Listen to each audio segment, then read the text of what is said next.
Messenger of Allah, may the peace and blessings of Allah be upon him, said, "Whosoever gives me a guarantee to safeguard what is between his jaws and what is between his legs, I shall guarantee him paradise."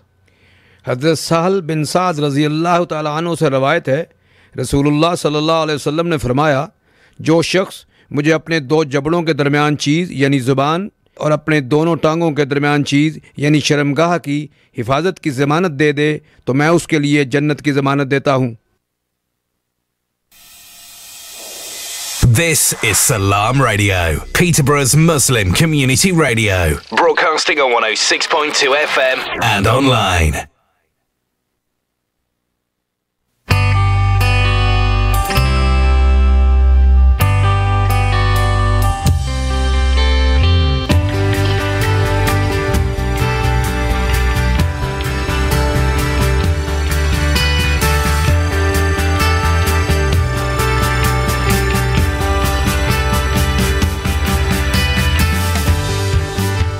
Assalamu alaikum and good evening, listeners. You're listening to Friday Night Prime with me, Amr Suleiman, and my co-host is back this week, Brother Faisal Mahmood. Assalamu alaikum. Wa alaikum assalam. How you doing, bro? Alhamdulillah, good. Good to have you back. It is good to be back with you. Yeah. Well, we did one show of the new year last week without you, and now this is the second show of the year and you're here. So alhamdulillah, it's all good.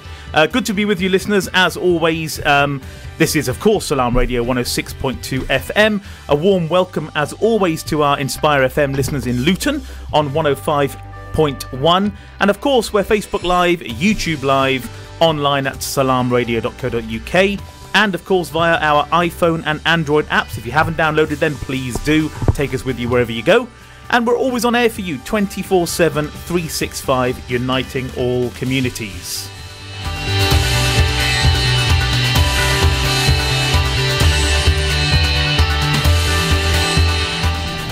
Salaam Radio is all about creating unity within the Muslim and wider community, delivering the positive message of true Islam and promoting peace and harmony.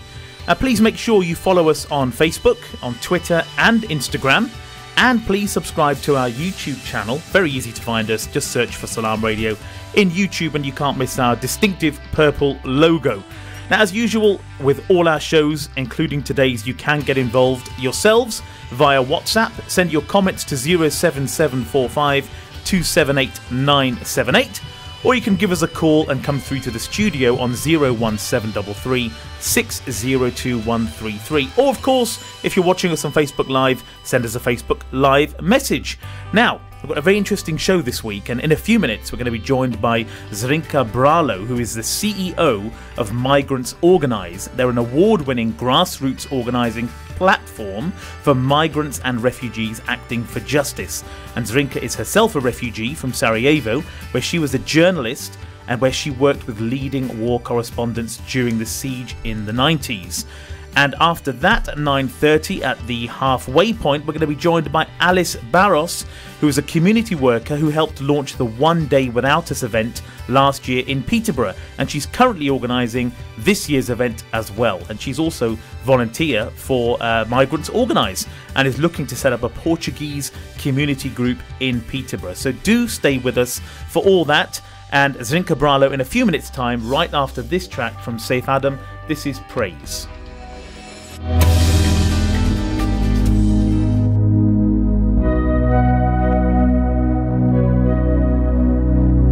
I will praise you in the morning, to the sunset in the evening. I will praise you, I will praise you.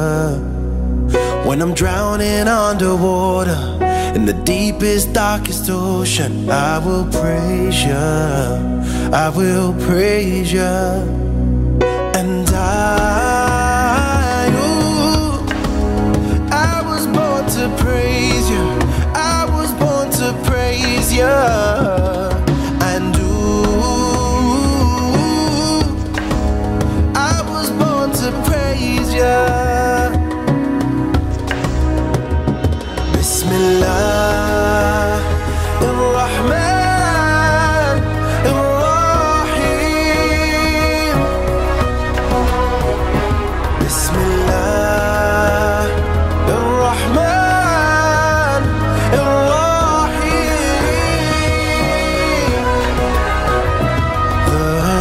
merciful creator, made our prophets walk on water. I will praise you, I will praise you. In all of our misfortune, fall on you to rise above it. I will praise you, I will praise you. And I was born to praise you, I was born to praise you. And I was born to praise you. Bismillah ar-Rahman ar-Rahim. Bismillah ar-Rahman ar-Rahim. You are the creator, and all that matters.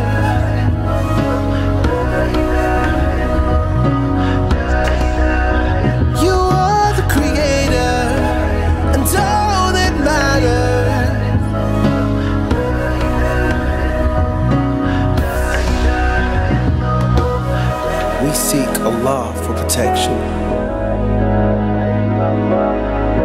You have my whole heart and affection. We worship you and only you are perfection. The Quran is what we're tested on and life is the lesson. Bismillah ar-Rahman.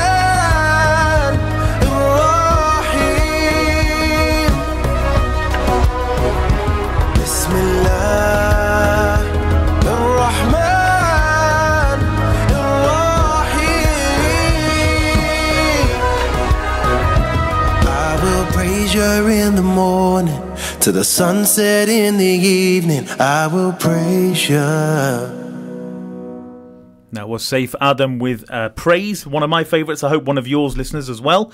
Now, I'm very pleased to say this week, the first half of this show, we're going to be joined in a moment by Zrinka Brala, who's CEO of Migrants Organise.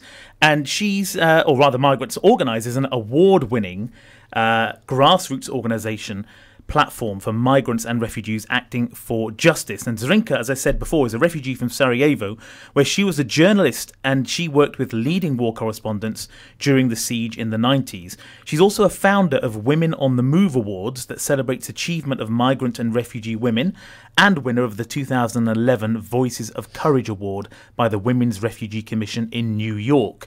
She has served as a commissioner on the Independent Asylum Commission, the most comprehensive review of the UK protection system, and still leads the process of implementation of its 180 recommendations. Now, with Citizens UK, Zrinka successfully negotiated the end of immigration detention of children in 2010, and she currently chairs the National Refugee Welcome Board, working to welcome Syrian refugees. If that wasn't enough, Zrinka also holds an MSc in Media and Communications from London School of Economics and is a 2014 Churchill Fellow. Good evening, Zrinka, and welcome to Friday Night Prime.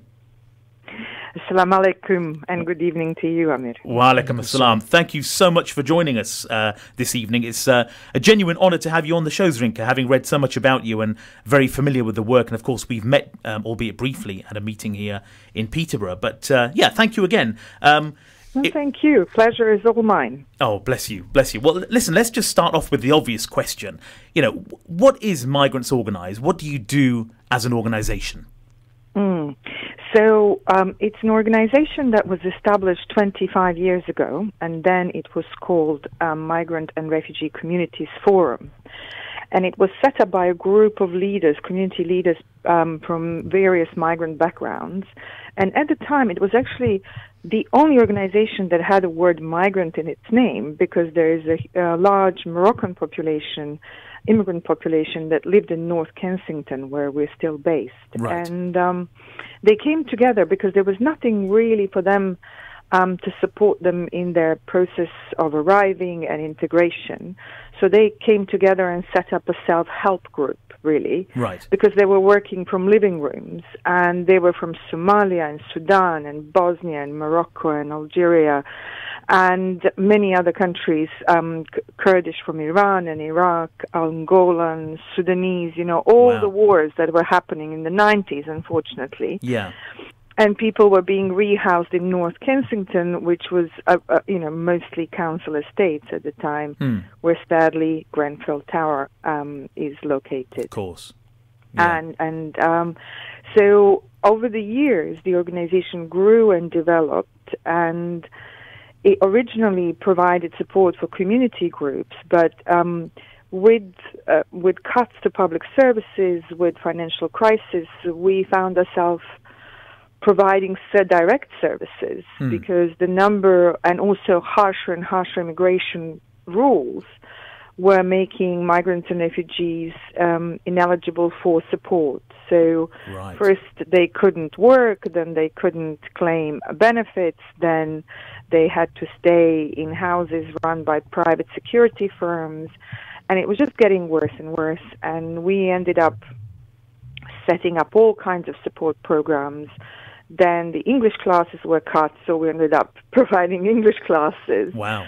Then people started being detained more. Then we started campaigning on detention. So essentially, when we say grassroots organization, we deal with whatever comes through the door. Right. So at one point, we ran verification training for 3,500 doctors and dentists. Wow, seriously. And they're all now working in this country.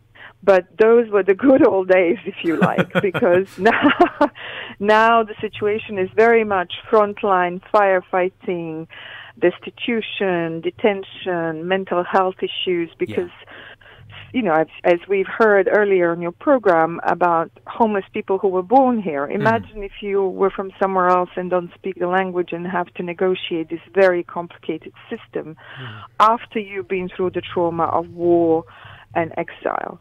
And sometimes people are trafficked.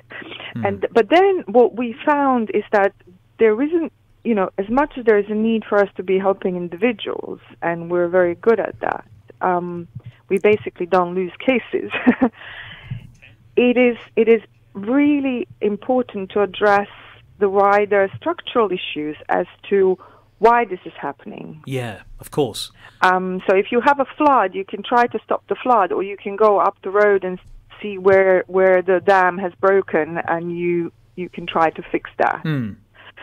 So we then started be more engaged in democratic processes, because immigrants actually, that's a kind of imaginary label, migrant or refugee. We're just people living here. Of course. And just on trying to make the best. Of course. And just on that point, sorry to cut you off there, Zrinka, but it's just a quick question. You mentioned immigrants, migrants and refugees, and there's a lot of misconceptions about the difference between those. And what are some of those challenges around that your organisation faces? I mean, I know there's unfortunately a lot of ignorance out there as to what an immigrant is and what a migrant is, and what a refugee is, crucially. But I'm imagining that you see that as a frustration in the work that you do on a daily basis. Oh, Amir, you're absolutely right. Because of the very poor negative media coverage. Yeah. We were kind of the first victims of the fake news, if you like. Of course. And there's a lot of confusion. So refugee is someone who has to flee the country of origin because of the war or persecution, where their state is persecuting them and is not able to provide them protection. Yeah. So sometimes, for example, a woman who is in fear of her life and the state cannot provide protection for women who are victims of domestic violence. Yeah. She would be qualified as a refugee according to international law. But in practice, actually, it's a really tough piece of legislation, and you have to prove, and the burden of proof is on you as a refugee to prove why you need protection. And it's very difficult to get to a safe country because of the visa regimes. While you are waiting to hear if the receiving government is going to give you status, you are asylum seeker. Yeah. So you have a legal status, but you are not allowed to work or go to school or go to university. or to claim benefits. And the governments in Europe are pretty much the same about asylum seekers. So you have to live in designated shared accommodation, and they will give you £35 a week to live on. And that includes transport, that includes your living costs and your clothes. So you are basically turned into a beggar. It's ridiculous. And to make things more complicated, Amir, they don't give them cash. They give them top-up cards, which they can only use in designated shops. Well, I didn't know that. So it's only a top-up It's card. very restrictive. Because sometimes we have this impression that they get everything on the plate. You know, sometimes you know the way, especially the fake news out there, the way it portrays. Well, that's what's portrayed, which is obviously, and we know to the educated person understands that is incorrect. And unfortunately, the ignorant out there still believe what they're fed. But you're on the ground, literally, Zrinka, and you see this on a daily basis. You know, and it's so what how do these changes become apparent? How what work needs to be done to change things for the better? So we're now at the stage where government takes pride in calling their policies hostile environment policies. Right. Where they brought up a set of rules and regulations in order to make life so difficult for what they call illegal immigrants. But actually a lot of people will be caught up in this process. And in this kind of environment, and what they're trying to do is allegedly get rid of people who shouldn't be here.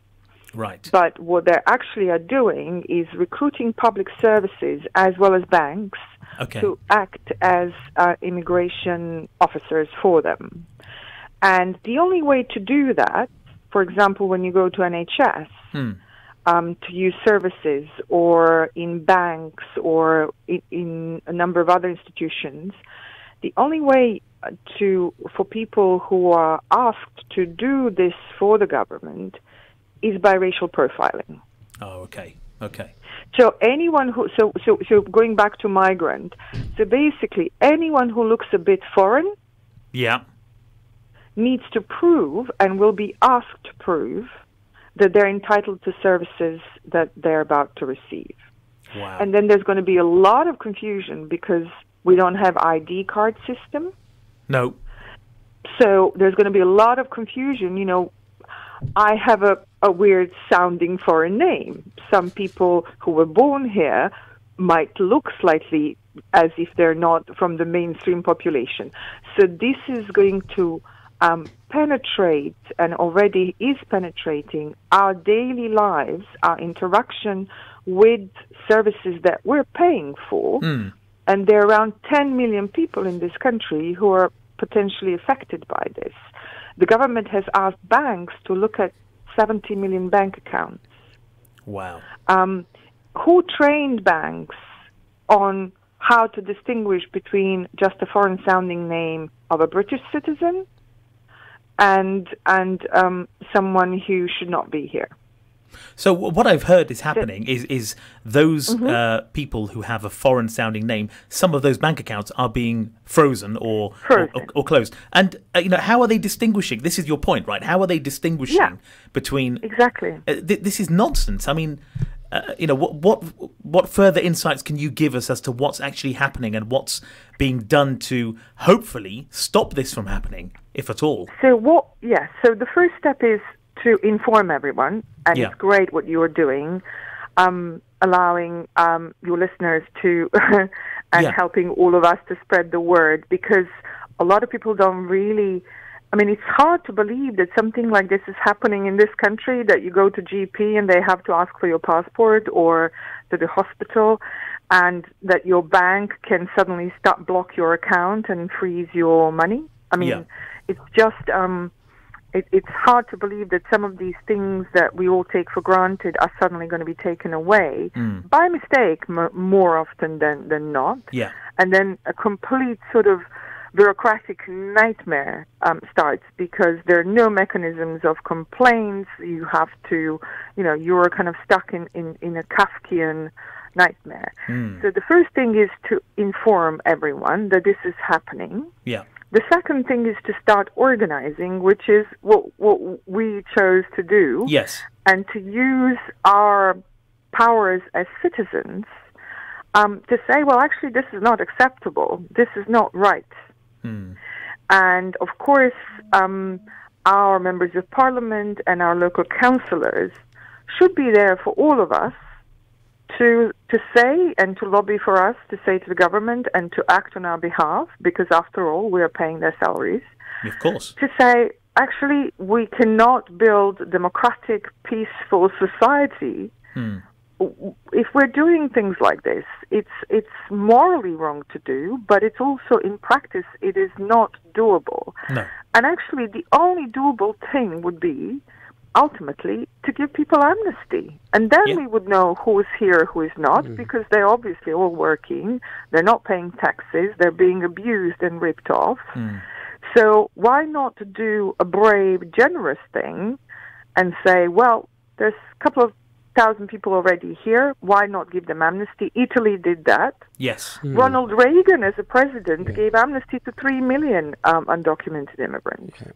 So it's not a political party thing, it's just a normal human thing. And why not treat refugees with respect and dignity that they deserve, and let them work if they can and support them if they can't? So just basically, some common sense. So I think the opportunity is that we have local elections in some areas, and there are a number of campaigns going on. So there's going to be a women's march also this year in lobby of Parliament on the 8th of March. Okay. And we're celebrating 100 years of women having right to vote, having won their right to vote. Yes. And I think the important thing to remember is that, we all have a power to do something about this. And the starting point is to reach out to local groups and to start organizing and to start having conversations about this as things are happening. And again, organize a group of people from your mosque and go to the bank and say, well, this is unacceptable, because banks have discretion locally not to do this. And as well as NHS hospitals, they can say, well, actually, we're not going to. A hospital in Hackney in London has already said, the maternity ward has already said, we're not going to ask women who come to give birth what their nationality is, because that's not our job. In your schools, for example, the government has introduced census, and they're asking parents to report where they're from. Yeah. And they were toying with this idea that school nurses should report foreign children. Wow. And parents are standing up and saying, well, actually, I'm not going to provide you this information because I don't have to. And teachers are standing up around the country and they're saying, well, I'm here to teach.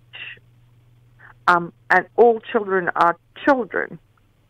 And there's no, we're going to separate them by who they are and what they need to learn, but not by where they're from.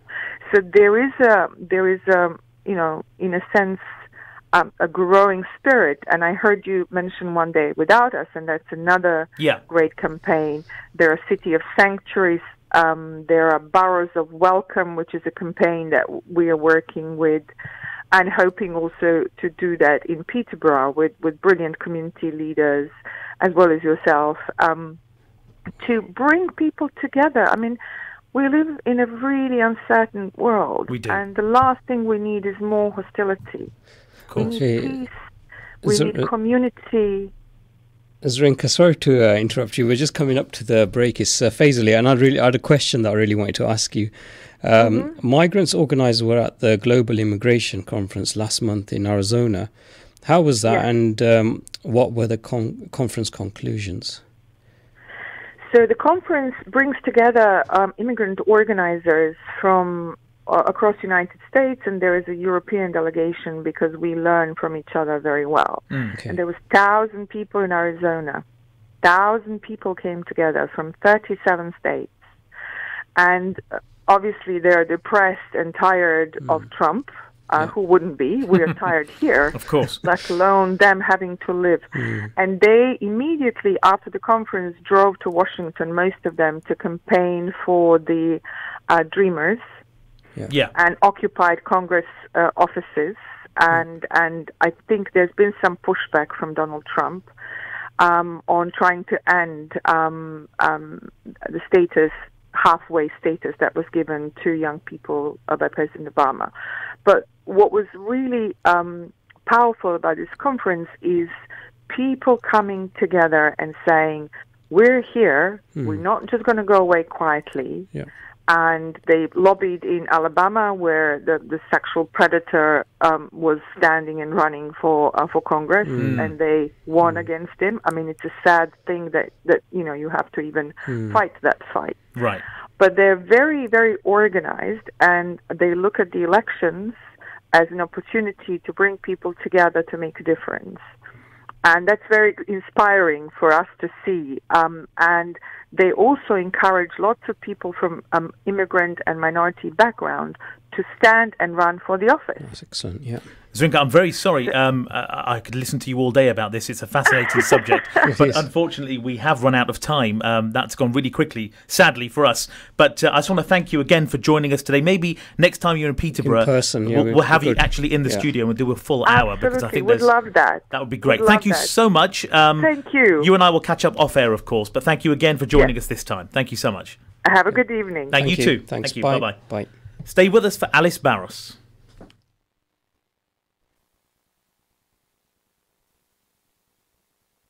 Stay tuned to Salaam Radio after this short ad break. Salaam Radio presents a very special event, the recitation of the Quran, featuring world-renowned Sheikh Abu Bakr Al-Shatri, 5 p.m. on Saturday the 27th of January at the Gladstone Park Community Centre, PE1 2AN. Come along and support Human Appeal to help our brothers and sisters in Yemen and listen to melodious Quran recitations from Sheikh Abu Bakr Al-Shatri and 3 accomplished and up-and-coming qaris from around the UK. Also, a reminder from Sheikh Mahmoud Hassan Kohli. Tickets are only £5 and available from 07866 319 679 or info@salamradio.co.uk. 5 p.m. Saturday the 27th of January at Gladstone Park Community Centre. Please help support our desperate brothers and sisters in Yemen.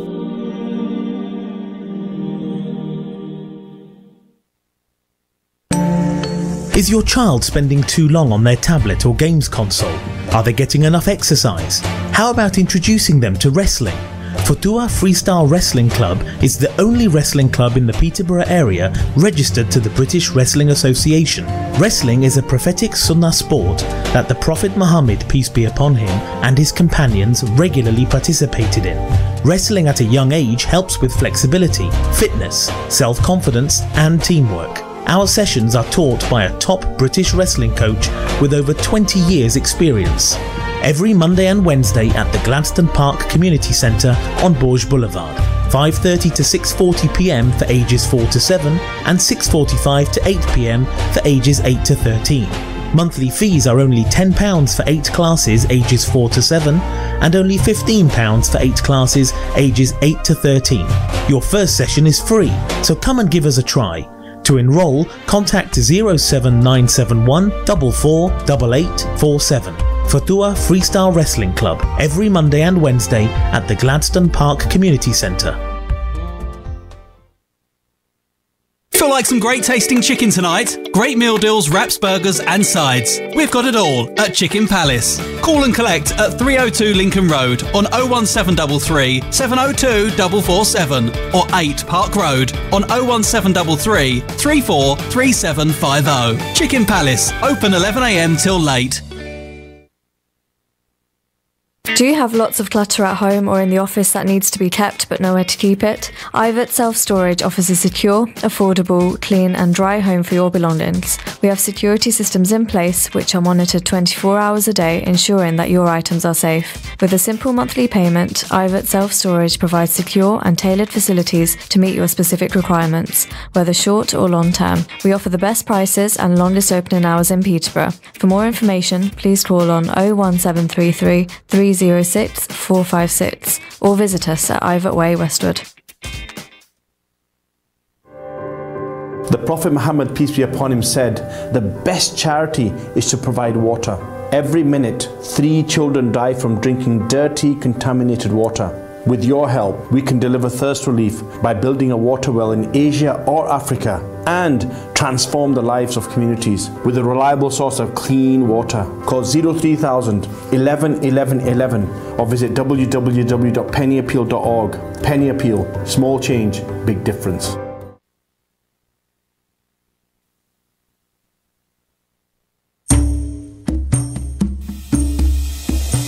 This is Salaam Radio, Peterborough's Muslim community radio. Broadcasting on 106.2 FM and online. Assalamu alaikum listeners, good evening, welcome back to Friday Night Prime. Just then, if you were with us before the break, we were just having a wonderful chat, unfortunately too brief, with Zrinka Bralo of Migrants Organise, the CEO, with some fascinating insights about the work they do and the much needed work rather that they do. So hopefully you found that fascinating. If you do want to find out more, please visit migrantsorganise.org. There's some great videos on there. She's done an interview with Chelsea Handler. Now, that name might mean something to a few of you. So it's worth just having a look at the website. But now I'm very pleased to say, in the studio with us, we're joined by Alice Barros. Now, first of all, am I saying your name correctly, Alice?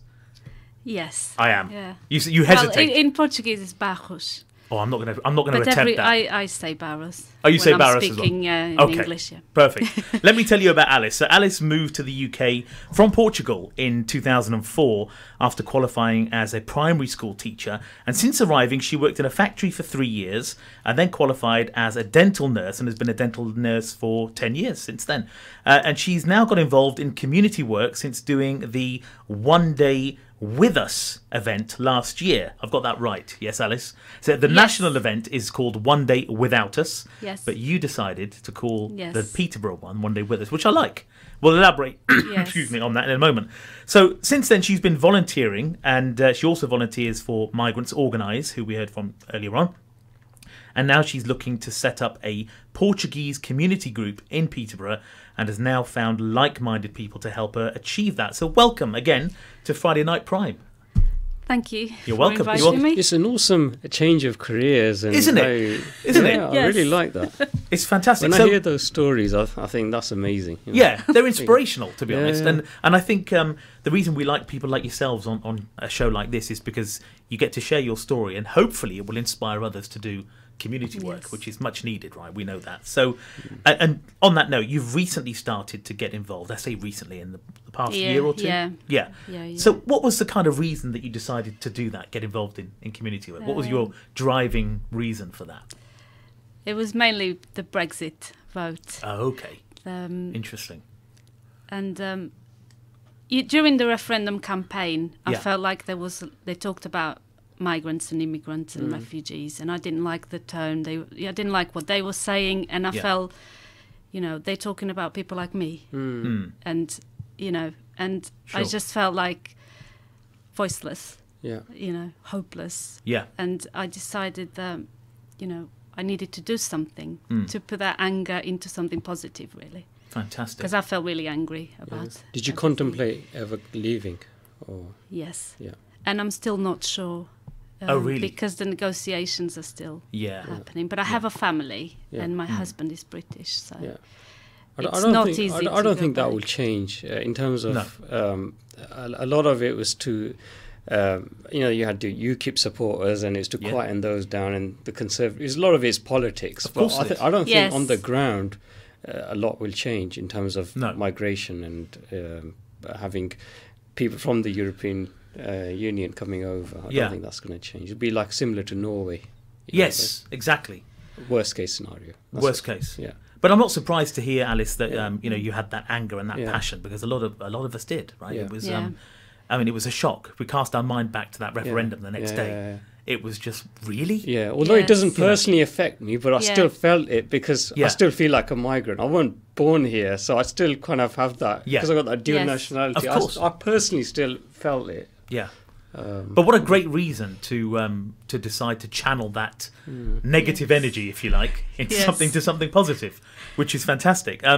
So let's talk about the event last year. That was the first one that was done in Peterborough, which was a huge success. Unfortunately, I was unable to attend. I remember it vividly on Facebook and in the press. I was at work that day, sadly. But this year, I'm making a concerted effort to be there. 17th of February, good. right? Yes. So this was held at, remind me which church it was. St. John's. St. John's. Baptist, Yes. Okay.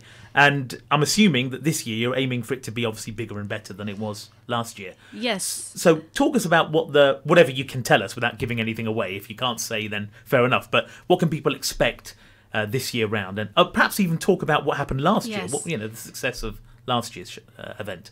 It's going to be similar to last year, but we want to bring different things. Yeah. But last year we had... So this year we're having music. Okay.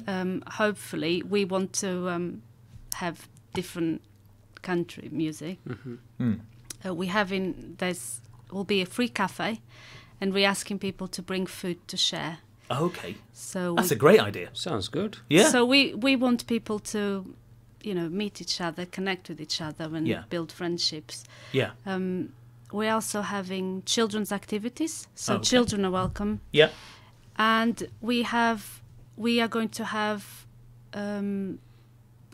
we have there in the post the community projects there, different community groups that want to come along and show what they're doing. Oh, that's great. So we're having we contacted some people and some people contacted us. So good. We're still in the process of having some more, but I've got some confirmed. Okay. Yeah. I mean, what would you say are the main aims and objectives of the event?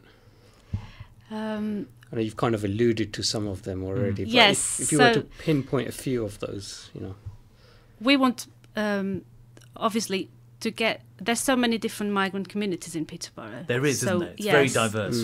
Yeah. So we want to sort of celebrate what they bring to the city and sort of gather them together and show that, we're all people, we're all here, and we have things in common. Yeah. And... nationally, we're also, trying to... And we also want to show that there's a lot of people that support migrants and British people that support migrants and... Of course. ...want to be involved. Yeah, if people want to know more about it, is there a website or something that they can refer to, or a Facebook page or something? There's a website for the national event. Okay. Okay.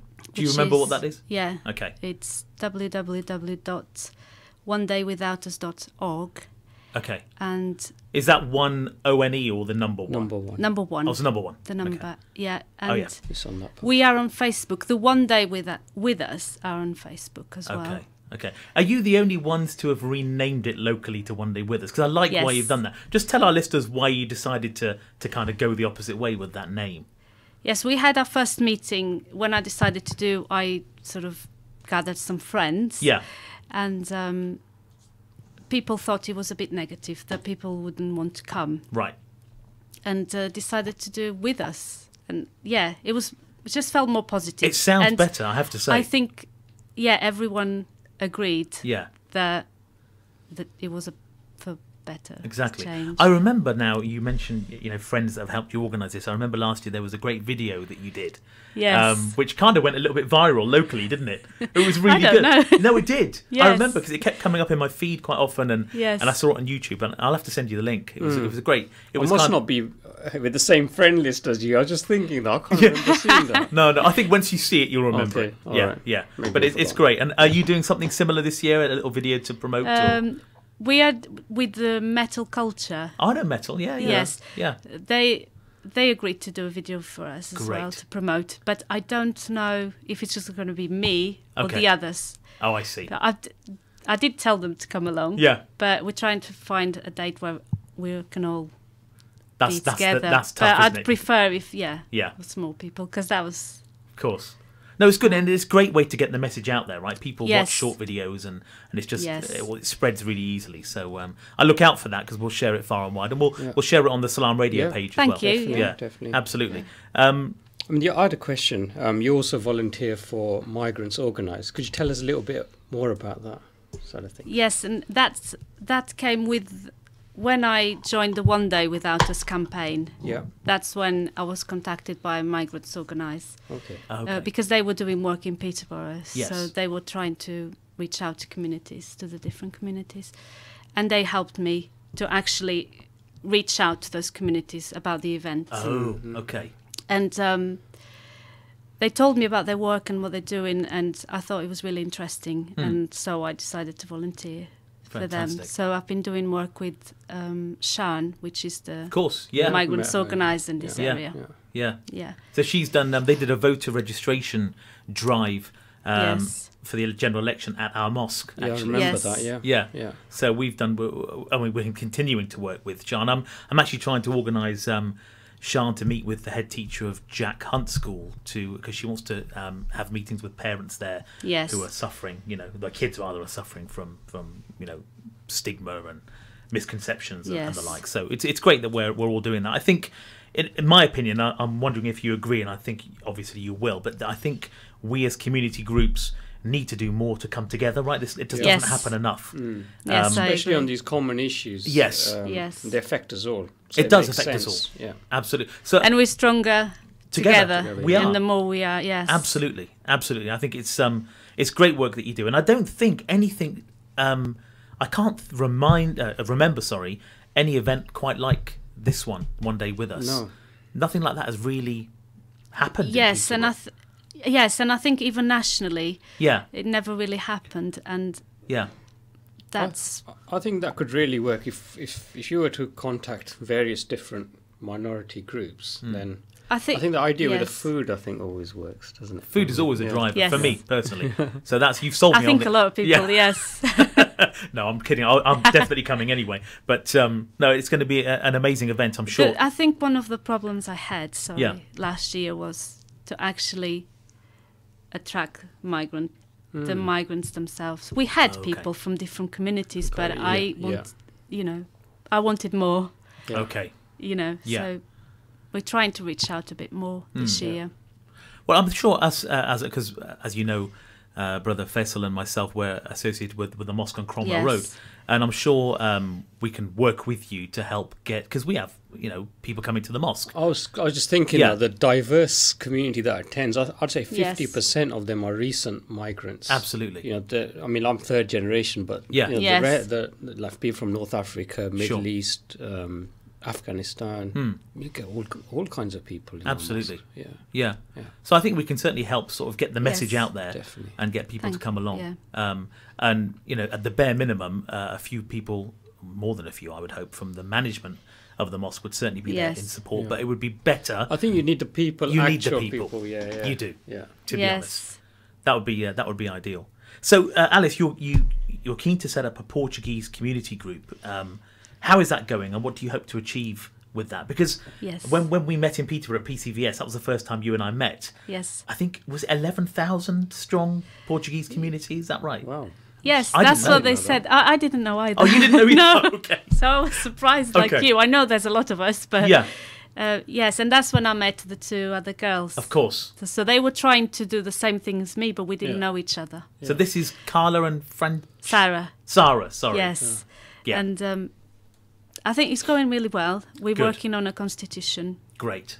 and we are going to start and probably start with a school as well or Oh. supplementary school where Okay. we can teach Portuguese to children. That's great. Brilliant. And from Portuguese parents, like my children. Yeah. And I actually know a couple of Portuguese families down our street, but Oh, do you? I've never thought of them as Portuguese because Yes. I was just thinking, who do I know? Yeah. Because I just see them and you just say hi to them, but you course. don't think, oh, they're from Yes. Portugal. But when I start thinking, who do I know? Yeah. There are a couple of families on our street. But I mean, I was surprised at that figure. 11,000. I was as well. But, because there's, in terms of, this is a faith group, and in terms of Muslims, what is it now? 25,000 thereabouts? Yeah, but here you're talking about particular nationality. Nationality, yeah. So it's different. But and so it's staggering that if that number is accurate, that there's not a Portuguese community group already. Yes, That's kind of bizarre, isn't it? Yeah, I heard that there was one. Okay. Before I came, right around that time, 2003. But then I don't know what happened. Yeah. And then no one really do another one. So, but I think there is a need. Yeah, I mean the Portuguese community's been here for a long time. Yeah, I mean, I wouldn't know. I've only been here 3 years. Yeah, this family that I'm aware of, they've been here more than probably 15 years, I think. 15 years. Okay. They're not that recent. Yeah. And does Peter, excuse my ignorance here, Alice, but does Peterborough cater for the Portuguese community in terms of food stores and restaurants? Yes. And they do? Yeah, there's some on Lincoln Road. Yeah, Lincoln Road. I wouldn't know. I've been to one of the cafes. Opposite Iceland, I think it is. Yes, Tasca. Yeah, Tasca. Yes. Yeah. Oh, okay, I know Tasca. Yeah, we went there. Portuguese. I went there as well. Yeah, we went there. Did you like it? I did like it. Yes. Yeah. Okay. So we have a lot of cafes, this sort of cultural thing. Yes. So, there are in Lincoln Road mainly. Yeah. There's Nata in town as well, that's Portuguese. Okay, so I know that one as well. I've not been. Yes. But I know the one you're referring to, yeah. So I suppose my other question now is when you have a community group, ideally you need a premises to meet at, right? That's the next thing, I suppose. I imagine it's on your wish list. Yes. But are there any inroads being made down that path, or is it kind of too early to talk about that? I think we have found someone that said we could use their place for meetings. Okay. For now. Yeah. But we are going to meet next week again. Great. Carla met them. I haven't met them, but we haven't really got anything. I sometimes yet. think about this. I think why can't it be possible to have a community centre which caters for everyone? It's like everyone can have their meetings. To be honest, there's no reason why that shouldn't happen. Yeah. There's no reason. I think all you need is a group of like-minded people from different community groups. Yeah. That's all you need. And you're always going to get people that won't want to do that, sadly. I know, yes. And that's the sticking point. But then you just make sure that they're not involved. Yeah. Then I mean, to me, it makes sense. I mean, let's say, for example, if you're using it for meetings, not everyone's going to be using that meeting room 24/7, are they? No. If it's a sports facility, you can play sports together, can't you? Well, exactly. This is my point. There's so much more we could be doing. At the moment, we're meeting in cafes. Okay. It could be worse. With each other. It could be worse. Yes. Okay. Now, Peterborough, as we said, is very, very diverse. And what do you think, Alice? I'd be interested in your views. Someone who's kind of fairly recent to community work. What do you think we can and we should be doing to improve unity and cohesion between different community groups? I mean, what are your views on that, if any? Sorry to put you on the spot there. It is a difficult I agree that there is a need to bring communities together because there is even between the different communities there is division sometimes. Yes. In terms of what to do, that I think one of the reasons I'm doing this event is to do that. But just one event is not going to change anything. No. But getting the awareness out there. Yes, isn't it? yeah. That's what events really are for. And people understand that we're all here and we all have the same issues. Yes. Even though we're different and we do different things. Yeah. I think that's really important to highlight that, to be honest. And events like this are great. So I'm just going to look at this poster you've given me now, One Day With Us. So a free annual event. Okay, so this is definitely going to be annual. This is the second one, right? Yes. Celebrating the contribution of migrants to the UK. All are welcome, of course. And just reiterating what you said earlier, Alice. So cafe, international food, live music, children's activities, community projects.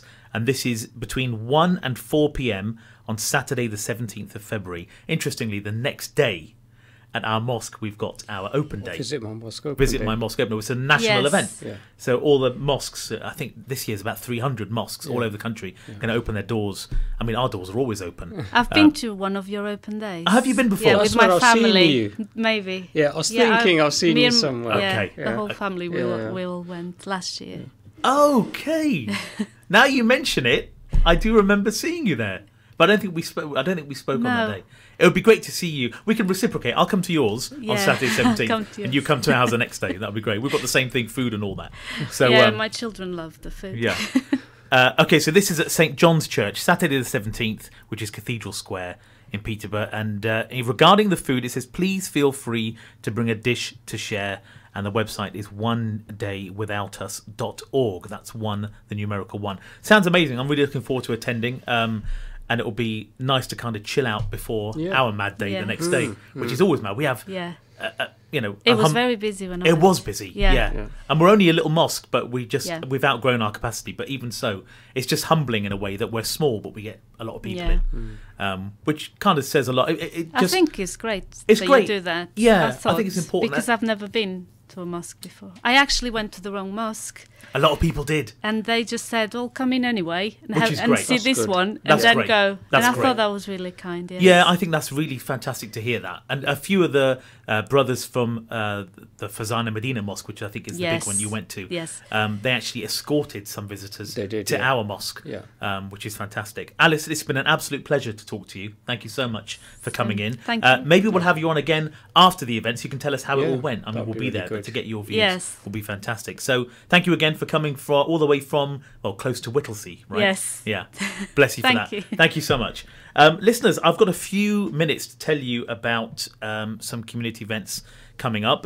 One I've just told you about, of course, the 17th of February. Don't forget that. Put that in your diary for Saturday, the 17th of February, between 1 and 4, one day with us.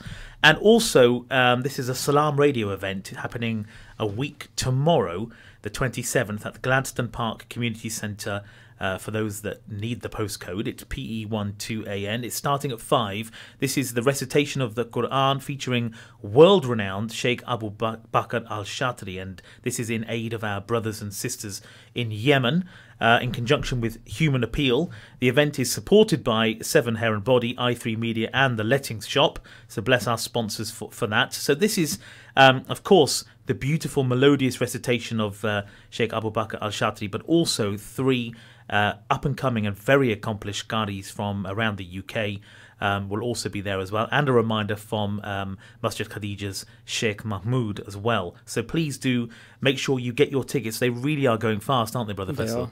Only £5. Only £5. And it all goes to charity. Yeah, 100% of that is going to charity. It's only £5. It's a great evening for a spiritual evening, and very special and rare, to be honest, to have Sheikh Abu Bakr al-Shatri reciting in Peterborough. So please do get your tickets. To get your tickets, there are 2 options. You can call 07866 319 679, or you can email info@salamradio.co.uk. That's info@salamradio.co.uk.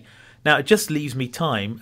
Something I haven't done for a while is to speak to our listeners about, hopefully, getting some more people to volunteer at our station, which is growing, and we're getting more and more live shows. I hope our listeners are aware. Just recently we've had Sister Safura with the Parenting Hour. That's a good show, actually. It's a great show. Yeah. So Sister Safura, if you're listening, I think you're doing a great job, and I'm sure our listeners will concur. I didn't hear it this week, though. I was busy at work in London, but I heard the first one last week. No, it was even better. Do you remember what the topic was this week? It was about bilingualism. So is it good to teach your children multiple languages as they're growing up? Interesting. So that ties in with what Alice was saying about having a school which will teach Portuguese language. Exactly. So if you are interested in helping out either as a presenter, presenting a show, or behind the scenes in some way, shape or form, you can either email us at talent@salamradio.co.uk, or you can just pop into the studio. Our station manager is currently on leave. We'll be back next week. He's normally floating around the studio during the week, so you'll be able to catch him. His name's Qasim. If you ask for him and have a chat with him, or drop us an email, and we'll have a discussion, hopefully get you on air. If you have an idea that fills a gap in our schedule, we're always looking for live shows, so please do make yourself known to us, and hopefully enable us to have a more varied schedule. Let's hope so anyway. If I put you on the spot, Brother Faisal, for a moment, Go for it. In terms of our current live shows, where do you think we have gaps that we think we need a show that might cover this or might cover that? Now you're putting. I am putting you on the spot because, but I just want our listeners to know and feed them with some ideas. I'll start off by also mentioning the fact that Reverend Adrian Holdstock is going to be doing soon, inshallah, from mid-February up until Easter, a 6 or 7 part series of shows, community-based show, but also looking at our commonalities and differences between the Muslim and the Christian faith. So that's an interesting show that will be coming up soon, starting from mid-February, so keep your ears peeled back for that. But we need more variety, right? This is a community radio station, and we need to bring communities together. We're really lacking youth shows at the moment. We had one, there's a, what's her name? Hannah was doing it. Oh, of course. Do you remember? Yes. She had another friend. So that was youth inspired. Youth inspired. She's studying at uni, so this has become a lower priority for unfortunately, because it was a good show. It was a good show. So I think youth shows were lacking. More than anything. Actually, Alice, while you're here, I've just put your mic back up because I want to ask you a question. We've got a minute left, but if you happen to know of people that might want to, do a show on radio, and remember this is open to all communities, so. Do let us know. You've got my contact details, and put the word out there because it'll be really. I think it'll be great to have a nice broad variety of shows. The other one I always think is school kids. They could either appear as guests or even if they need to be over 13 to actually use the equipment and whatnot. Right. But it could be good to have school involvement. I think it would. It would. There's food for thought anyway, listeners. So please do give that some thought and get in touch. We don't bite and we listen to everyone, and it will be just great to have more of you on board. Again, it doesn't have to be a show. You could be helping out behind the scenes. You could be researching for a show. You could be helping to book guests for shows. There's so much that can be done, obviously on a volunteer basis. We're all volunteers at the station, everyone apart from one member of staff who runs the station, our station manager. Otherwise, we're all volunteers, and I think that just shows the purity of what a community radio station should be.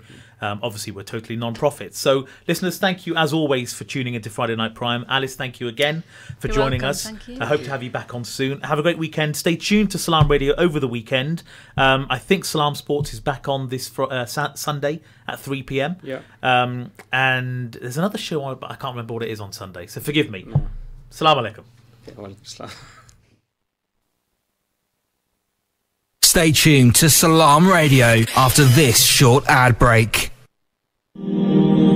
Salaam Radio presents a very special event, the recitation of the Quran, featuring world-renowned Sheikh Abu Bakr Al-Shatri, 5 p.m. on Saturday the 27th of January at the Gladstone Park Community Centre, PE1 2AN. Come along and support Human Appeal to help our brothers and sisters in Yemen and listen to melodious Quran recitations from Sheikh Abu Bakr Al-Shatri and 3 accomplished and up-and-coming qaris from around the UK. Also, a reminder from Sheikh Mahmoud Hassan Kohli. Tickets are only £5 and available from 07866 319 679 or info@salamradio.co.uk. 5 p.m. Saturday the 27th of January at Gladstone Park Community Centre. Please help support our desperate brothers and sisters in Yemen.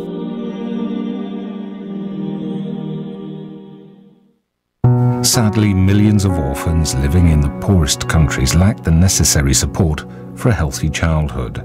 These children have to endure lives of hardship without the basic necessities that would help them to grow, to learn, to live.